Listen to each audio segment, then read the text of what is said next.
What Foley is we create sounds using various objects, which may not be really what you see, but the sound will fool you. What I like about Foley is that the Foley artist and myself, the mixer, can be very creative. It has a lot of performance in it. I was an actress the early part of my life, and then I found this incredible playground of Foley where all of these props and footsteps translate into performances. I had a dog named Annie, who was also a sweet little dog, and this is actually her collar. And this is the collar that we use for Moxie. And so whenever I'm thinking of Moxie, I also think of my little dog at home and her collar. Sometimes when I'm working on this, I get into the emotion of the character, so that's kind of what you have to do to perform it is, you know, if he's running for something, you put that energy into your prop. If he's stopping, if he's cautious, you might change the sound a little bit. So we're gonna make a creaking diving board, and so we break it into different layers. It's like making a ham sandwich with cheese. You can put your mustard down, you can put the ham down, you can put a layer of cheese on it, and then the bun on the top, and you have a complete sandwich.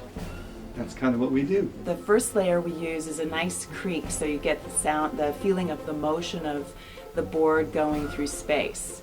And what we're using for the creaking is a croquet mallet. Makes a nice little sound inside a Sparkletts water bottle. See how that makes a nice creak? The next part of our layering for the diving board and jump is actually having a board. So we don't have a diving board on the stage, and so sometimes you need to use your imagination, like what would sound like a diving board if you don't have one? Well, we're using a surfboard today. So when you wobble it, it makes that really nice sound from when you're jumping off into the air and you hear the board beneath you. So to get a good cannonball in the pool, you want to take a big heavy sandbag. This one weighs about 20 pounds, and you want to pick it up and you're going to drop it in. So we're going to go ahead and lay this down. Randy, are you ready to record? Yes, I am. Fantastic.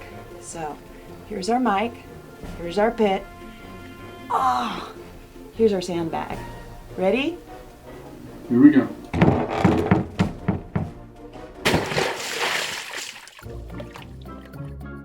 All of the different animals have different characters in the movie. What we like to do is have a slightly different sound for each character. So these big ones here for Pete, and they've got a nice big weighty hollow sound. I use these for Jasper.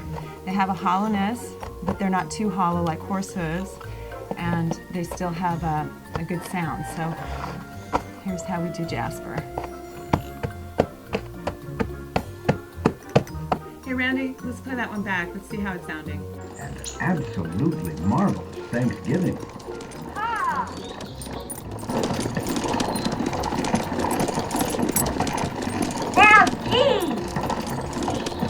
Boy, they're really getting steady now, aren't they? I think that's going to work great. Right. Yeah. Sounds good.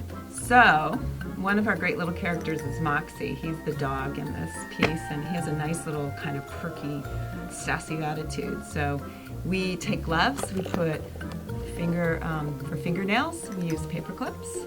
That's one of the old standards. And you can see that on the dirt, he sounds like moving to grass. Maybe moving to the street now. And that last one is when the nails come in handy. What you want to do when you're walking characters is you really want to get into the character. So I'm about to walk Mr. Cheney. He's kind of an old, rancher. He's got his cowboy boots on. I got my cowboy boots on. And, he's a little bit older, so, you might you want to get that in your body. And then he's probably been riding a lot, so instead of with his feet, he has a wider stance when he walks.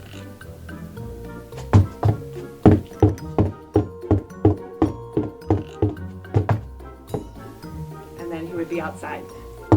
through a little acting there at the end. You have to become the character when you walk them. So Exeter is a really special turkey because he is dressed up for Thanksgiving. So he's still a turkey and his little claws are coming out of his shoes. So we wanted to make sure we got some of that sound digging into the ground of his little claws. So these are actually antlers. So and these sound, you can see they're smaller shoes, so they have a smaller sound. They kind of sound more like they would be on turkey. Okay, you ready?